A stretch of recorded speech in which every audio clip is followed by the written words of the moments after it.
ఏ పరిస్థితుల్లోనైనా మేమున్నామంటూ మరోసారి నిరూపించుకున్నారు పోలీసులు. ఆఖరి గంటలో నీట్ పరీక్షకు వెళ్తున్న విద్యార్థికి అండగా నిలిచారు.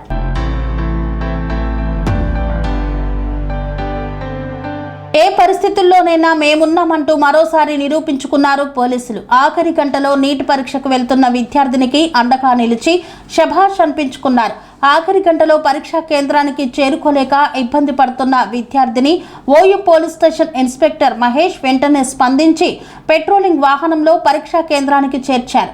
ఉస్మానియా యూనివర్సిటీ క్యాంపస్లో పలు కాలేజీలలో నిర్వహించిన నీట్ పరీక్ష సందర్భంగా ఓ విద్యార్థిని సమయానికి ఎగ్జామ్ సెంటర్కు చేరుకోవడంలో ఇబ్బంది పడింది. విషయం తెలుసుకున్న సిఐ ఎం మహేష్ వెంటనే స్పందించి పోలీస్ పెట్రోలింగ్ వాహనంలో విద్యార్థిని సురక్షితంగా పరీక్షా కేంద్రానికి చేర్చారు. దీంతో విద్యార్థిని ఎలాంటి ఇబ్బందులు లేకుండా పరీక్షకు హాజరైంది. ఆపద సమయంలో పోలీసులు అందించిన సహాయాన్ని విద్యార్థిని ఆమె తల్లిదండ్రులు అభినందించారు. ఈ సందర్భంగా అధికారులతో పాటు ఏసీపీ జగన్, ఇన్స్పెక్టర్ మహేష్ ను అభినందించారు. దీంతో హైదరాబాద్ సిటీ పోలీసులు ప్రజా సేవలో ఎల్లప్పుడూ ముందుంటారని మరోసారి స్పష్టం చేశారు.